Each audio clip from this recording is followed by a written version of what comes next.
Clap! Hello! On se retrouve aujourd'hui pour une nouvelle vidéo où on va parler d'un tueur en série.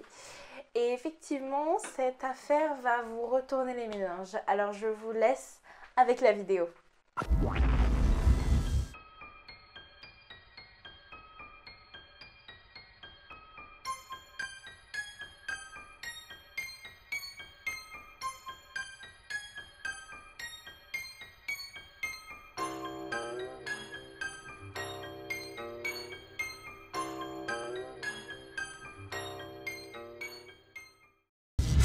On se retrouve donc pour l'affaire du tueur de l'ombre. Alors je suis désolée si le son est pas ouf ou si la lumière est pas comme d'habitude. Effectivement, je tourne pas chez moi comme vous pouvez le constater, mais je trouvais l'ambiance un petit peu creepy sympa. Bon, n'hésitez pas à me dire ce que vous en pensez dans les commentaires.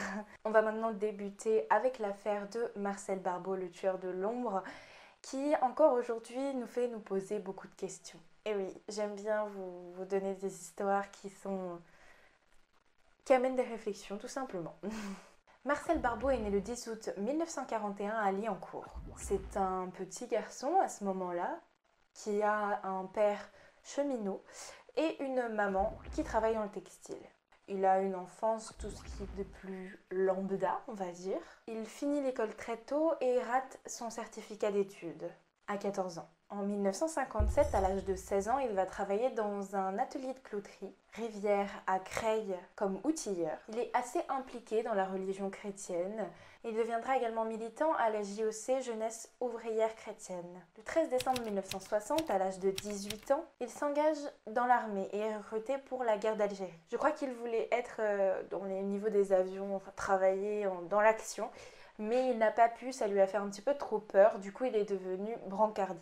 Il va revenir de la guerre et travaillera de nouveau à l'usine, dans une usine à Saint-Gobain. C'est maintenant un grand homme de plus d'1,80 m qui effectue régulièrement de la boxe et du judo en amateur. Donc effectivement, son rêve était de devenir parachutiste ou gendarme. Il n'a pas pu devenir parachutiste lors de son entrée dans l'armée et il n'a pas pu devenir gendarme car il a raté le concours. À l'âge de 21 ans, il rencontrera sa future femme. En 1964, il se marie donc avec Josiane, sa femme, et ils auront deux garçons, Patrice en 1966 et Laurent en 1972. Puis ça devient l'hécatombe dans sa vie. En 1968, il perd sa mère du cancer. En 1971, un de ses frères a un accident de voiture et décède. En 1974, c'est son autre frère qui va se suicider. Et oui, effectivement, Marcel va avoir un comportement un peu plus étranger. Il va devenir un peu plus renfermé, avoir des réflexions un petit peu plus étranges et c'est à ce moment-là que ses collègues vont dire qu'il commence à changer.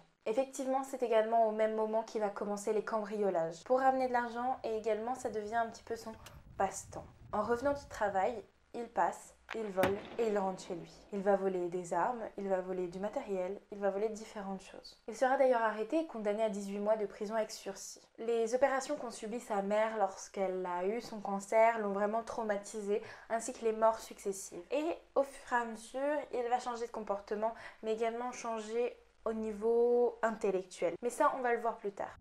Là, je vais commencer à vous raconter ce qui s'est passé dans la ville de Nogent-sur-Oise et comment ont vécu les habitants également pendant cette période parce que ça a été une période très difficile pour eux. Les femmes étaient très exposées et ont eu très peur à cette période. Alors on va se replonger dedans. Le 10 janvier 1969, à Nogent-sur-Oise, une femme est attaquée à tir de carabine. Il tire 6 coups de carabine sur Françoise Lecron. C'est la femme d'un de ses collègues à ce moment-là. Elle se jette à terre pour se sauver et réussira à s'en sortir miraculeusement. Malheureusement, elle ne verra pas Marcel et ne réussira pas à l'identifier. Le 14 janvier 1969, c'est Michel Louvet. Elle est âgée de 17-18 ans, je crois. Et elle est dans la rue, à Nogent. Elle marche. Marcel va lui tirer un coup de carabine dans le ventre. Pareil, elle réussira miraculeusement à survivre. Elle ne pourra pas non plus identifier Marcel. Mais à ce moment-là, la population féminine commence à vraiment avoir très peur. Effectivement, c'est des coups de téléphone par milliers que vont recevoir la police. Mais attendez la suite. Le 23 janvier 1969, c'est là que commence le premier meurtre du tueur de l'ombre. Mais il ne se fait pas encore appeler comme ça pour le moment. Le tueur va tirer sur Thérèse Adam depuis la fenêtre de sa cuisine et la viser. Elle reçoit une balle dans l'épaule, mais finira par mourir. Le corps de Thérèse sera retrouvé un peu plus tard. Mais ce qu'il faut savoir, c'est que Thérèse Adam avait lancé et tiré la sonnette d'alarme. Elle avait prévenu la police, quelques jours plus tôt, que c'était une future morte qu'ils voyaient en face d'eux, qu'elle était poursuivie, traquée, et que c'était à elle qu'on allait s'en prendre. Malheureusement, la police, à ce moment-là, recevait tellement d'appels de personnes qui croyaient avoir vu le tueur de l'ombre, qui se sentaient persécutées, qu'ils n'ont pas forcément pris son appel au secours au sérieux, entre guillemets. D'autant plus qu'elle avait peur de sortir. Elle cachait même sous son traversin un chapelet, un livre de prière, mais également une batte de baseball et un poing américain. Ça fait beaucoup pour un lit, on est d'accord? Mais elle avait très peur. Et lors de l'analyse balistique, on voit que la balle est la même que celle retrouvée un peu plus tôt dans les autres affaires. Mais à ce moment-là, le tueur ne se préoccupe pas de savoir qui l'a vu, quand on l'a vu et pourquoi on l'a vu. Personne ne l'a vu. Personne ne le connaît. Et à ce moment-là, la police n'a pas suffisamment de ressources pour savoir qui ça peut être. Donc lui, il n'a pas du tout à s'inquiéter. Mais c'est à ce moment-là que la ville est plongée dans une profonde peur. Et surtout, les femmes. La police commence à faire des tours. Elle commence à, elle, ne plus rentrer le soir, se mettre en groupe pour rentrer. Et c'est le début d'une espèce d'entraide féminine pour, justement, éviter de mourir. Des centaines de femmes vont appeler le commissariat en disant qu'elles suspectent tel homme ou tel homme, même leur mari parfois. Le 17 novembre 1969, c'est au tour de la petite Marianne, qui va être suivie par un homme dans la rue. Et lorsqu'elle rentre chez elle, l'homme pénètre avec elle dans sa maison. Au début, il ne réalise pas, sa mère non plus d'ailleurs, qui est à côté d'elle. Et ils vont prendre ça pour une espèce de blague, entre guillemets, en disant mais pourquoi? Et cet homme va les mettre directement mal à l'aise et va les inviter à aller dans le jardin. Il les pointe avec son fusil. Et là, les deux jeunes femmes prennent vraiment peur. Elles sont dans le jardin, pointées par le fusil, il va essayer de s'en prendre à la fille, puis de s'en prendre à la mère. C'est là que la fille va décider de courir et d'aller prévenir ses voisins. C'est comme ça qu'elle réussit à se sauver. Malheureusement, ça ne sera pas le cas de sa mère qui sera retrouvée avec une balle dans la tête. Morte. Mais là où il y a plus d'informations, c'est que notre cher tueur a oublié son sac à l'intérieur de la maison. Sac où il y a plusieurs choses dedans et ce qui va permettre à la police d'avancer un petit pas, on va dire. Donc Suzanne, la mère, n'est pas décédée sur le coup mais est décédée en allant à l'hôpital. La jeune fille qui a été touchée par cette tentative d'assassinat essaiera de faire un portrait robot et c'est à ce moment-là qu'on va voir que le tueur de l'ombre a une espèce de... c'est pas une cagoule parce que c'est un foulard qui se met sur la tête où on voit que ses yeux et sa bouche. Elle dit qu'il a des yeux de chat, des yeux très pénétrants, très animés et un chapeau sur la tête. Malheureusement, ça n'avancera pas non plus énormément l'enquête. L'arme utilisée est la même que dans les précédents crimes et voici ce qu'il est retrouvé dans le sac. De la ficelle, un manche à outils scié, un petit porte-monnaie vert, des balles de 22 longueurs du journal et une serviette de table. C'est un sac qui semble être un sac d'ouvrier. Et ce sac, pour trouver justement qui est le coupable et avoir plus d'informations, va être exposé à la mairie de Nogent-sur-Oise. Et ça sera un véritable défilé de personnes à l'intérieur de la mairie qui vont venir voir ce sac pour avoir les informations, savoir qui ça peut être. Et c'est une attraction en fait, si vous voulez. Des journalistes vont y aller, les gens de Nogent-sur-Oise vont y aller, des gens vont se déplacer pour y aller.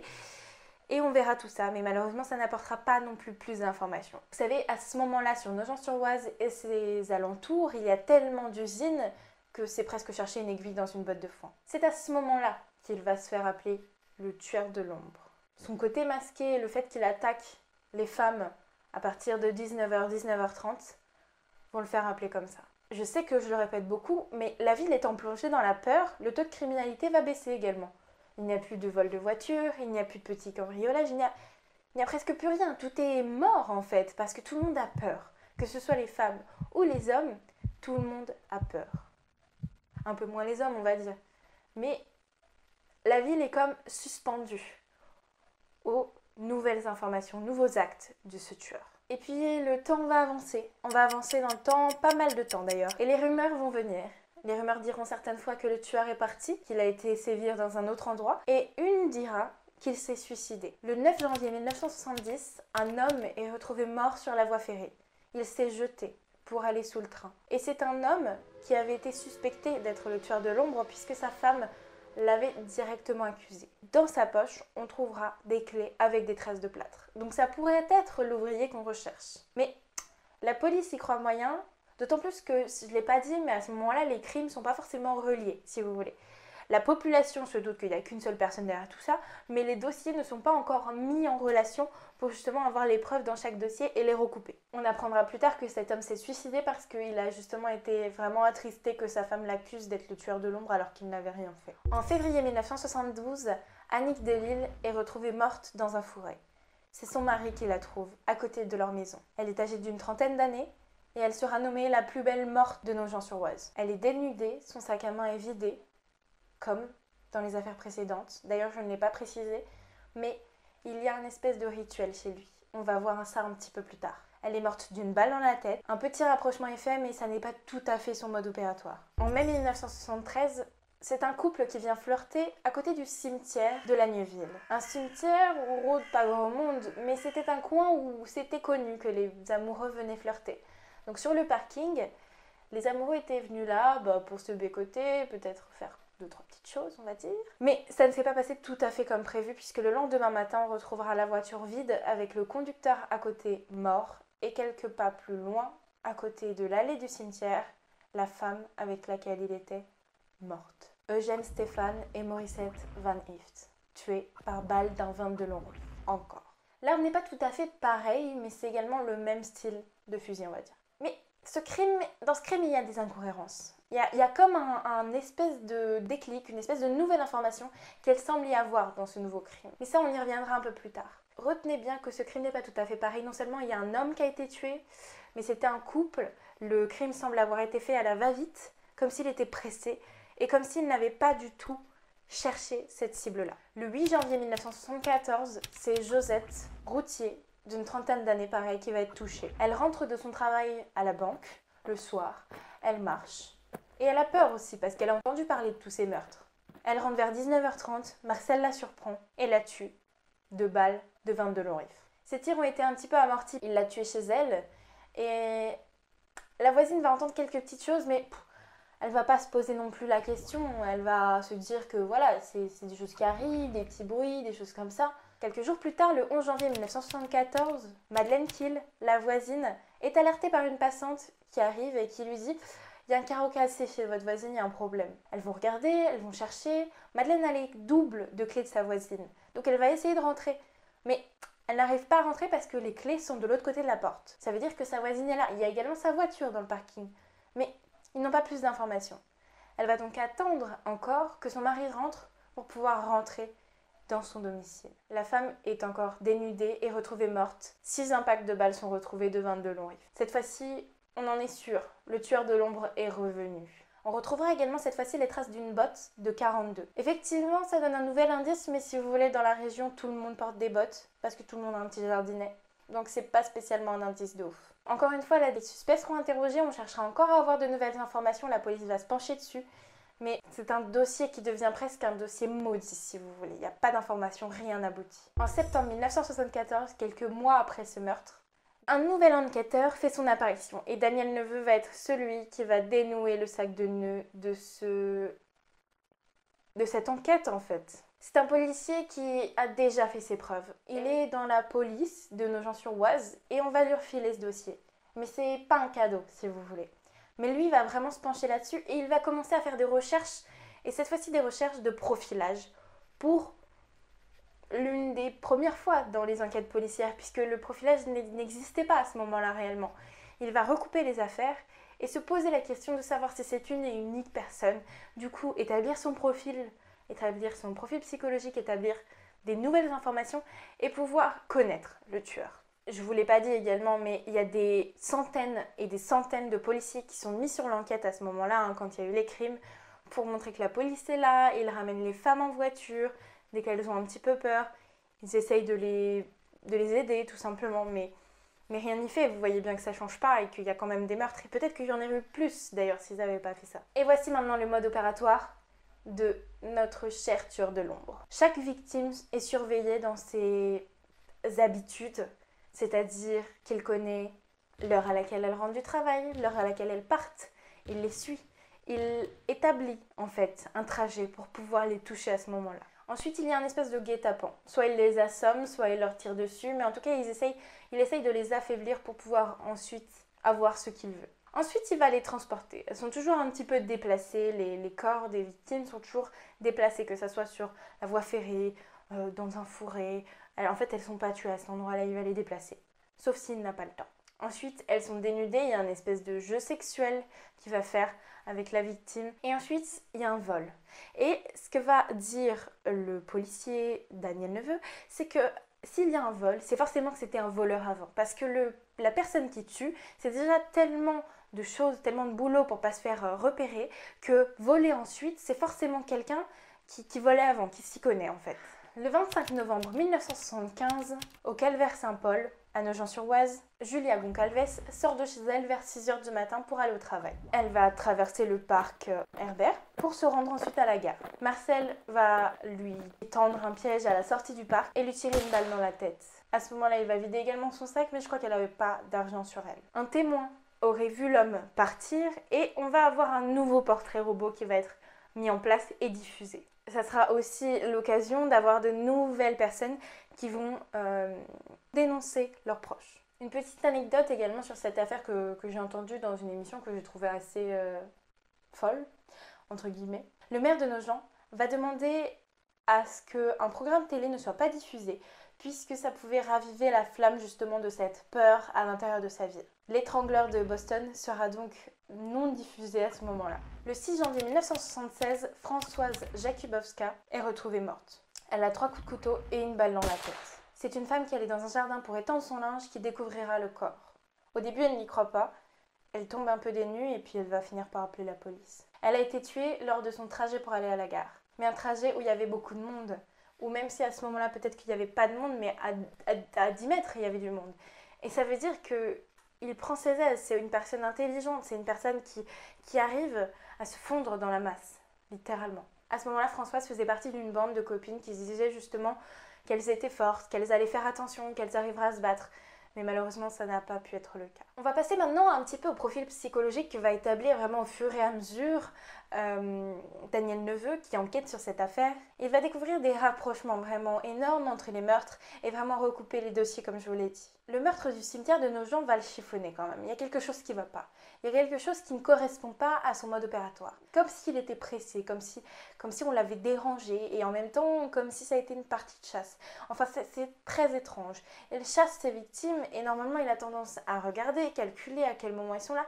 Et là, il ne pouvait pas le faire. En plus, il y a un homme dedans, dans cette partie de chasse. Qu'est-ce qu'il faisait là? Pourquoi? Et là, le policier va se dire que si il les a tués à côté du cimetière, c'est forcément qu'il était à ce moment-là à côté du cimetière et qu'il faisait quelque chose, enfin qu'il avait l'habitude d'être là. C'était un endroit qu'il connaissait.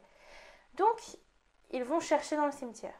Dans le cimetière, on va retrouver des balles à proximité d'un robinet en fait, où il aurait pu se laver les mains. Sauf que, attention, l'enquêteur Daniel Neveu va aller dans ce cimetière. Il va aller chercher ce robinet pour voir où est-ce qu'il est, savoir un petit peu s'imprégner de l'affaire en fait, encore plus. Mais il va passer des minutes, et chercher ce robinet, mais il ne trouvera pas. Il va devoir demander l'intervention du gardien ou je ne sais plus quelle personne qui travaille dans le cimetière pour pouvoir le trouver. Et c'est à ce moment-là qu'il va se dire que forcément, la personne qui a utilisé ce robinet travaillait soit à l'intérieur du cimetière, soit connaissait forcément très bien les lieux. Il va demander un travail énorme à la police à ce moment-là. Ils vont devoir recenser tous les noms du cimetière et les recouper avec les habitants de Nogent et des alentours pour savoir qui sont les proches. Et il faut que ce soit un homme, il faut que l'homme ait forcément aucun alibi pour tous les meurtres. Parce que s'il a un alibi pour un seul des meurtres, c'est fini, ça ne peut pas être lui. Il est persuadé que c'est toujours le même tueur. Donc, ils vont trouver 30 personnes à interroger justement. Donc, en recoupant tous les noms, en fait, ça doit être un proche d'une personne qui a une tombe, ça doit être quelqu'un qui n'a pas d'alibi, ça doit être un homme, donc ça fait beaucoup, et une personne donc, qui connaissait l'endroit.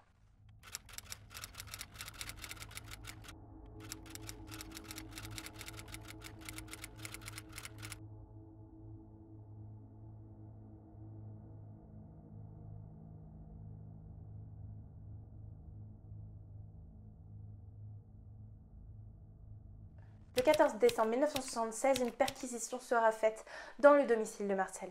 Et il n'est pas là. En fait, c'est sa femme qui va ouvrir et qui va dire bon, ok, les enquêteurs s'en prennent à son mari parce qu'ils s'en prennent à tous les hommes à ce moment-là. Beaucoup de personnes étaient suspectées, c'était pas un truc de ouf non plus. Donc, ils vont fouiller et ils vont trouver plusieurs choses. Ils vont trouver une carabine de 22 long rifle modifiée avec le canon scié, avec une bandoulière qui fait qu'elle peut rentrer derrière un imperméable pour se cacher. On va trouver un imperméable aussi et plusieurs casquettes correspondant aux descriptions réalisées. Après des analyses, on va démontrer que la carabine est bien celle qui a été utilisée pour les 2 derniers meurtres. Marcel Barbeau est également déjà condamné comme cambriolage. Et ça revient à ce qu'a dit Daniel Neveu. C'est forcément quelqu'un qui avait déjà cambriolé, qui aimait le vol, pour qu'il vole ensuite après avoir tué. Ça correspond totalement au profil qu'il avait établi de tueur. Et ils vont arrêter Marcel et ils vont l'interroger. Mais Marcel se mue dans le silence. Et au moment où il est arrêté, on s'en prend à son ego. Il avait été faire les courses de Noël pour ses enfants. Donc il revient les mains pleines de cadeaux dans son appartement et tout le monde va se dire mais non, c'est pas lui, c'est pas possible que ça soit lui. Attendez, regardez, il a des cadeaux pour ses enfants, c'est quand même bizarre. Même les policiers qui l'arrêtent vont se dire mais ça peut pas être lui, je sais plus quel est ce qui va les frapper, ils vont se dire non mais c'est pas possible que ça soit lui. Et ce qu'avait donné comme ordre Daniel Neveu lors de l'arrestation, c'est que même si c'était un curé, il l'arrêtait. Ils ont suivi les ordres et ont pris Marcel et l'ont emmené au commissariat pour se faire interroger. Marcel va dire que cette carabine, il l'a retrouvée dans le cimetière. Du coup, les policiers vont lui dire ok, t'as peut-être retrouvé ça avec les balles et différentes choses à côté du cimetière, parce que bon, le reste, ça prouve pas vraiment que ça soit lui, parce que bon, tout le monde peut avoir un imperméable et des casquettes, ça c'est normal. Du coup, ils vont lui demander de retrouver la tombe de sa mère, je crois. Et en fait, Marcel est incapable de retrouver cette tombe. Tout simplement parce qu'il venait pas dans le cimetière forcément à cause de ça, mais il venait dans le cimetière parce que c'était son pseudo-repère. Mais Marcel nie. Il nie. Marcel Barbeau va nier jusqu'au bout. Et jusqu'au bout de l'affaire. Et jusqu'à aujourd'hui, il nie toute implication dans ces meurtres. Quand on va fouiller dans ses proches, personne ne semble pouvoir dire que c'est le tueur de l'ombre. Bah non, personne. C'est quelqu'un de gentil, quelqu'un de doux, quelqu'un de calme. Il n'a pas du tout le profil de la personne qui pourrait faire ces meurtres et tuer de sang-froid. Mais l'arrestation va surprendre tout le monde, sauf ses collègues. Ses collègues qui l'ont vu évoluer après la mort de ses proches. Et oui, ils ont vu que son comportement a changé et surtout, eux aussi, ils ont été voir le sac d'ouvriers qui était exposé à la mairie de Nogent-sur-Oise. Et bizarrement, ils n'ont rien dit mais ils n'en ont pas moins pensé des choses. En fait, ils y ont été en groupe et puis ils se sont dit, enfin de ce que j'ai vu, je vous invite vraiment à aller voir les reportages que j'ai vus parce que c'est très intéressant. Ils y ont été et ils se sont dit, s'il y a une petite serviette à carreaux dans le sac, c'est forcément celui du grand, ce qu'il appelait le grand. Et justement, quand ils vont aller voir le sac, ils vont voir que il y a cette serviette qui correspond à la description, cette serviette qui correspond à celle que Marcel avait, en fait, tout simplement. Ce sac correspond à celui que Marcel avait. C'est un peu étrange, c'est un peu bizarre, mais c'est que des suspicions et c'est pas vraiment des vraies choses. Ce qu'il dit, c'est qu'il n'était pas sûr que ça soit lui. Il était même pas presque sûr, il n'en savait rien. Donc personne n'a rien dit, en fait. Ils ont dit, bon, peut-être que c'est lui, ça se pourrait, mais c'est pas sûr, en fait, tout simplement. Et le lendemain, en plus, Marcel va débarquer avec un autre sac qui ressemble, avec 2 affaires dedans. Donc ils vont se dire, bon, c'était juste peut-être ressemblant. Mais lors de son interrogatoire, on va inviter la jeune femme qui justement est rescapée de son meurtre, celle qui a sa mère qui s'est fait tuer pendant qu'elle allait chercher du secours chez ses voisins. Je ne dis pas son prénom parce qu'il y en a qui l'appellent Micheline, donc je ne sais pas exactement comment elle s'appelle. Et cette jeune femme va le reconnaître. Et là où Marcel va se tirer une balle dans le pied, c'est qu'il va dire « Mais comment est-ce qu'elle peut me reconnaître 6 ans après les faits ?» 6 ans après les faits, mais il ne sait pas qui c'est. Et il n'est pas censé savoir pour quel meurtre c'est. Donc là, il s'est un petit peu donné, en fait. Il a donné l'information qu'il ne fallait pas. Mais c'est la seule chose qu'il va donner, la seule piste qu'il va donner et les seules informations que les enquêteurs vont avoir parce qu'il ne dira rien, rien du tout. Il est vraiment muet. Le procès va débuter au palais de justice à Beauvais le 25 mai 1981 à la cour d'assises d'Oise. Il est accusé de 5 meurtres parce que pour les autres, on ne peut pas prouver que c'était lui. L'abolition de la peine de mort venant d'être faite, on ne pourra pas lui mettre la peine de mort. Le 10 juin 1981, il sera condamné à perpétuité. Et actuellement, il est toujours incarcéré dans la maison centrale de Saint-Maur. Il fait partie des plus anciens détenus de France et il aide la bibliothécaire, ou je crois qu'il est bibliothécaire. J'espère que cette affaire vous aura plu. Pour moi, c'est quelque chose qui m'a vraiment passionnée parce que l'affaire du coup de Marcel Barbeau, le tueur de l'ombre, il y a encore des mystères. Il y a encore des choses qui ne sont pas résolues pour moi. Pour moi, il y a forcément un truc. Et je crois que Marcel Barbeau, justement, n'est pas encore décédé. Peut-être qu'un jour, il avouera. Peut-être que non. Je vous invite, si vous voulez, à aller voir les reportages que j'ai vus. Je vous les mettrai en barre d'infos. Je vais vous donner les suggestions pour la semaine prochaine. C'est 2 meurtres sanglants. Donc, il y a soit l'affaire Malinge, soit une affaire de meurtre au couteau assez sanglante. Voilà. Je donne pas les noms. Je pense que je vais de plus en plus donner des interrogations comme ça. C'est 2 meurtres qui sont assez sanglants. C'est 2 meurtres qui se ressemblent plus ou moins, on va dire. Mais pas tout à fait. Pas du tout même. Voilà. Donc je vous laisse choisir dans les commentaires, me donner aussi vos retours par rapport au tueur de l'ombre, ce que vous en avez pensé, est-ce que vous pensez que c'est lui, est-ce que vous pensez que c'est pas lui. Et je vous dis à très vite, à la semaine prochaine, on se retrouve bientôt. Et merci beaucoup d'être de plus en plus nombreux sur la chaîne. Je vous dis à bientôt. Ciao!